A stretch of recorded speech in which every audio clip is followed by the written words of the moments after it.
Según la RAE, la creatividad se define como la facultad de crear. Gracias. Y si nos vamos a la definición de crear, pues dicen que es producir algo de la nada. Parece que dentro de las definiciones y dentro del imaginario colectivo está la idea de que es posible concebir algo de la nada, o sea, de cero. ¿Crees que esto es posible?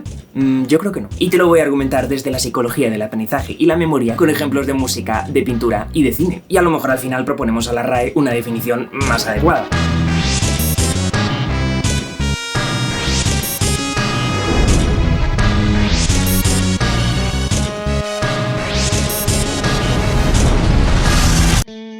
Vale, antes de meternos de lleno, digo yo que tendremos que entender lo básico de cómo aprendemos. Cuando nos llega una información visual, auditiva o de cualquier tipo, la retenemos durante muy poco tiempo en lo que llamamos la memoria a corto plazo. La mayoría de estas informaciones no consiguen llegar muy lejos y se desvanecen, pero algunas de ellas consiguen penetrar en nuestro verdadero almacén de conocimiento, la memoria a largo plazo. Para que consiga penetrar, se tienen que producir una serie de reacciones en cadena que tienen que ver con serotonina, proteínas e interruptores genéticos, pero no entraremos en esto. Lo que nos interesa es que lo que provoca esta cadena es que aumente el número de conexiones sinápticas entre neuronas sensoriales y motoras. ¿Y cuándo consigues esto?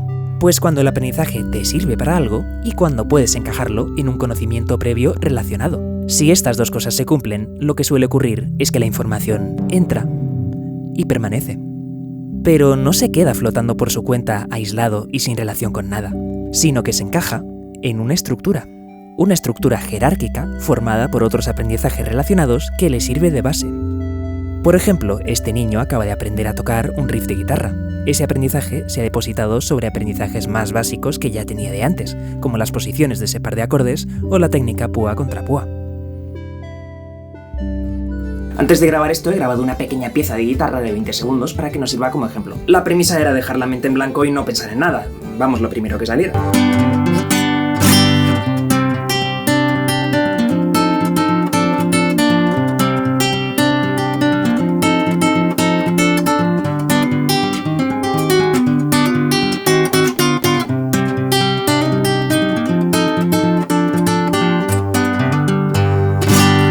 Y después la he analizado partiendo del supuesto de que todos los elementos tenían que haber salido de algún lado. Lo primero en lo que caí, la digitación. Recuerda mucho a varias de las canciones de The Tallest Man on Earth. Y esa especie de transición entre acorde y acorde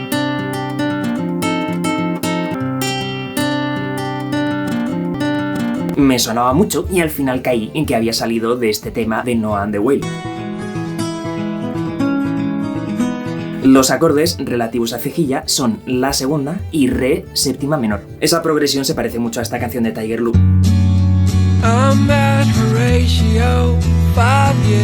Y a esta de King. Es como una mezcla entre las dos. Esta parte la he reconocido en Nick Drake. Y el inicio se parece bastante a cómo empieza Spoons de Toom. Vale, ¿a qué viene todo esto? Pues como ves, la pequeña improvisación es un compendio de elementos de otras canciones que aprendí hace años. Si ves que hay diferencia, obviamente con las fuentes originales, es porque hay millones de elementos más entremezclándose de forma jerárquica. Y os lo estoy contando muy por encima. O sea, si quisiéramos hilar fino, nos iríamos a los armónicos, que son las unidades casi mínimas que nuestra mente percibe de un sonido. Pero esto no es un vídeo de música. Es solo un ejemplo para entender la idea principal del vídeo. Tengamos en cuenta una cosa. Mientras grababa la improvisación, no era consciente de dónde estaba sacando todos esos elementos. Me di cuenta después. ¿Cómo funciona esto? Una cosa, sabes que para pintar un personaje enfadado debes arquearle las cejas. Pero, ¿recuerdas en qué momento y lugar aprendiste esto? Cuando aprendemos a hacer algo, en un primer momento somos torpes y debemos pensar mucho al ponerlo en práctica, recorriendo las instrucciones en nuestra mente una y otra vez. Y somos muy conscientes de dónde o de quién nos ha venido esta enseñanza. Con el tiempo, a base de practicar y practicar, ocurre algo muy interesante. Cuando hacemos algo en lo que somos novatos, se puede apreciar actividad en ciertas áreas cerebrales. Pero a medida que mejoramos, la activación literalmente cambia de lugar. Poco a poco dejan de activarse esas áreas y comienzan a activarse otras muy distintas. Esto trae dos consecuencias. Primero, obviamente, que nos volvemos más rápidos y precisos a la hora de utilizar ese conocimiento. Y segundo, y esto es lo que nos interesa, que olvidamos de dónde nos vino. Sí, cuando la huella de memoria deja de ser superficial, penetra en nuestro inconsciente y se incorpora a nuestro repertorio de conductas, eso trae de la mano un olvido de la fuente original de ese aprendizaje. Y a medida que vamos aprendiendo otras cosas más avanzadas, hacemos uso de ese primer aprendizaje sin enterarnos siquiera de que lo estamos trayendo de nuestra memoria. Este fenómeno lo compartimos con el resto de animales y tiene toda la lógica evolutiva del mundo. Si nos mantuviéramos eternamente en esa primera etapa de aprendizaje en la que somos conscientes y torpes a la hora de hacer las cosas, pues seríamos lentos e ineficaces y no habríamos llegado hasta aquí. Así que olvidar la fuente de aprendizaje es una ventaja evolutiva y adaptativa. Vaya. Cuando pensamos en un pintor creativo, debate sobre técnica. Aparte, es común que se nos venga a la mente Salvador Dalí. Cuando la gente mira sus cuadros, normalmente no dicen fíjate cómo se nota aquí la influencia de tal y de cual. De hecho, y esto nos interesa, como muchos otros surrealistas, seguía el método del automatismo, o concretamente el paranoico crítico, que consistía literalmente en dejar la mente en blanco y suprimir el control consciente para que el resultado de la obra proviniera directamente del subconsciente. Entonces piensas que Dalí creaba de la nada. Pues lo siento, pero no es así como funciona la mente. Dalí, al igual que casi cualquier pintor, tuvo formación en pintura y observó innumerables obras. Incorporó millones y millones de unidades de información en su red semántica y las almacenó en su inconsciente. Y esas unidades... Uy, ¿qué canal es? Perdonad, es que soy nuevo y... A ver, es que tengo que ir a varios canales a hacer esto y no sé muy bien. Vale, sí. Dale para abajo un momento y suscríbete para más vídeos de vitrocerámica y danza Zulu. Sí, y porfa dale a la campanita porque si no, no sirve de mucho, la verdad. Gracias por... En mitad del bosque, cubierto de sangre, con unas esposas unidas a una puerta arrancada de coche patrulla, 2 enanos y una cebra. Pero bueno, lo que os decía, podríamos hacer con el Dalí surrealista lo mismo que hicimos con mi cancioncilla para que se entienda la idea. De Giorgio de Chirico podemos pensar que saca los grandes espacios, las sombras alargadas, esos cielos difuminados tan característicos, la idea de muletas o estructuras que sujetan los elementos, pero claro, las figuras de Chirico eran más bien geométricas y Dalí era más dado a deformarlas. Aquí es donde podrían entrar dos de sus referentes, Joan Miró y Pablo Picasso. Entre la atmósfera misteriosa de la pintura metafísica de Chirico y las figuras deformadas de Miró y Picasso, podremos ir haciéndonos una idea de la paleta cerebral de Dalí, ¿no creéis?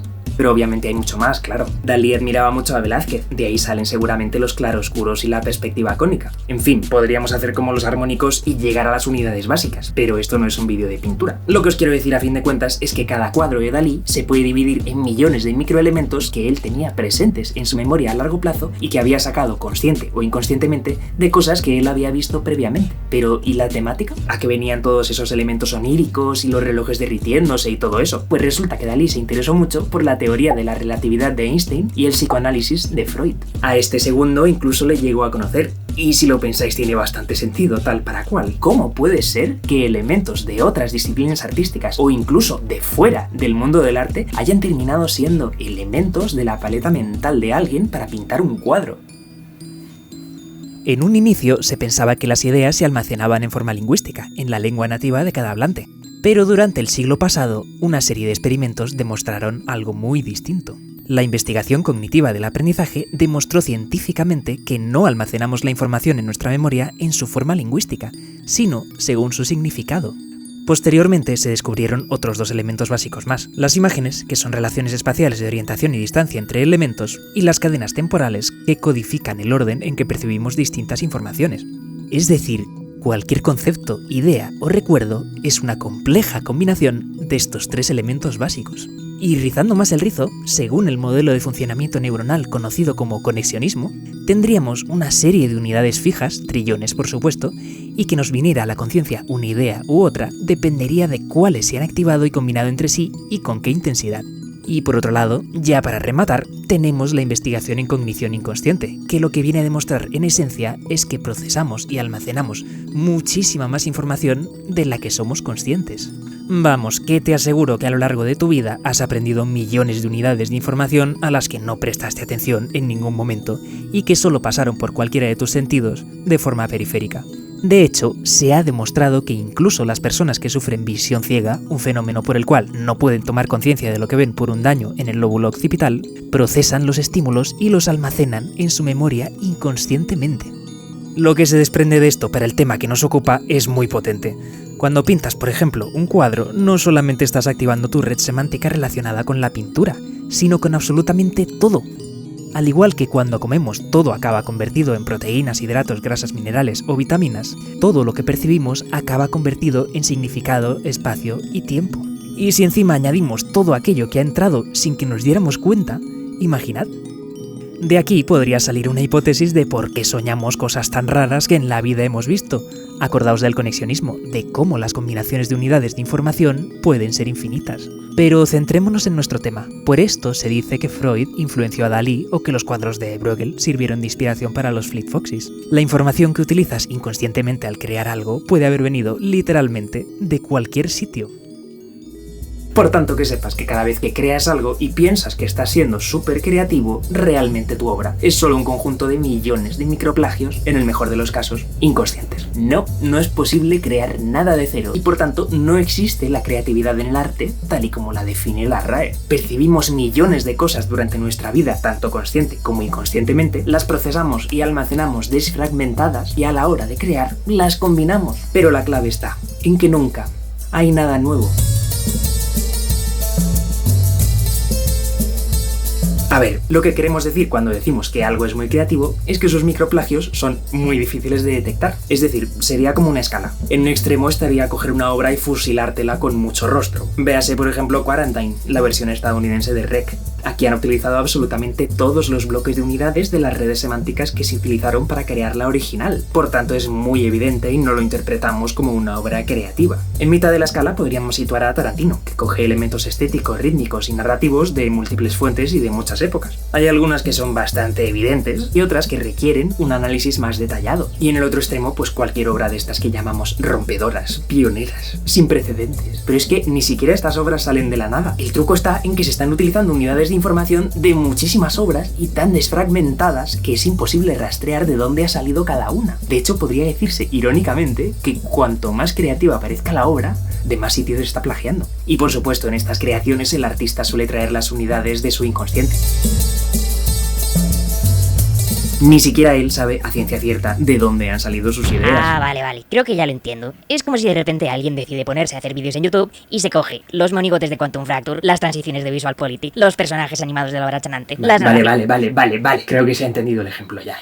Ya. Entonces, ¿qué os parece si proponemos nuevas definiciones de creatividad a la RAE? Dejadme las vuestras en los comentarios, pero yo propondría creatividad, facultad o capacidad de combinar ideas o aprendizajes para concebir algo de manera tan hábil, inconsciente, variada o desfragmentada que se torne difícil hallar su origen. Por otro lado, aquí estamos hablando de que no es posible crear, así que otra solución podría ser llamarlo, en lugar de creatividad, combinatoriedad u originalidad combinatoria. También hay algunas aportaciones muy interesantes de algunos psicólogos para definir la creatividad desde esta visión. Csikszentmihalyi la define como el estado de conciencia que permite generar una red de relaciones para identificar, plantear y resolver problemas de manera relevante y divergente. Eso ya está mejor. Por cierto, si estás intentando sacar adelante una obra artística de cualquier tipo, tal vez te ayude a saber que, tal y como demuestran experimentalmente los estudios de Dijksterhuis y Nordgren, investigadores cognitivos del pensamiento inconsciente, tu creatividad u originalidad combinatoria será mejor si suprimes tu conciencia del objeto de creación. Es decir, debes distraerte y sacarte de la cabeza ese cuadro o esa canción a medio hacer. Y es entonces cuando te surgirán las ideas de mayor calidad. La razón es que el pensamiento inconsciente es más divergente que el consciente, con lo cual, si lo dejas actuar, seguramente haga un mejor trabajo con tareas que no tienen una solución específica, sino varias, como una obra de arte. Si te ha gustado este vídeo, te recomiendo el anterior en el que argumento por qué todos somos egoístas y por qué el altruismo no existe, y también los dos anteriores en los que explico cuál es la utilidad positiva de la tristeza. Si te ha gustado este, te agradezco muchísimo si le das a like, comentas algo, lo que sea, y te suscribes. Te doy mi palabra de que todos los vídeos que se van a hacer en este canal van a tener algo que te va a interesar. Te lo aseguro. Por cierto, insisto mucho en darle a la campana, y es porque YouTube no muestra los vídeos de los canales que acaban de empezar, aunque te suscribas a ellos. Así que para que te salgan los vídeos que vayamos sacando, hay que darle a la campanita. Suscribirse a secas no vale para nada si el canal es pequeño. Y aprovecho también para agradeceros a los que ya estáis suscritos por vuestro interés, atención y apoyo. Así que nada. La verdad es que sigo sin tener ninguna despedida, así que me voy a desfragmentar en una serie de partículas.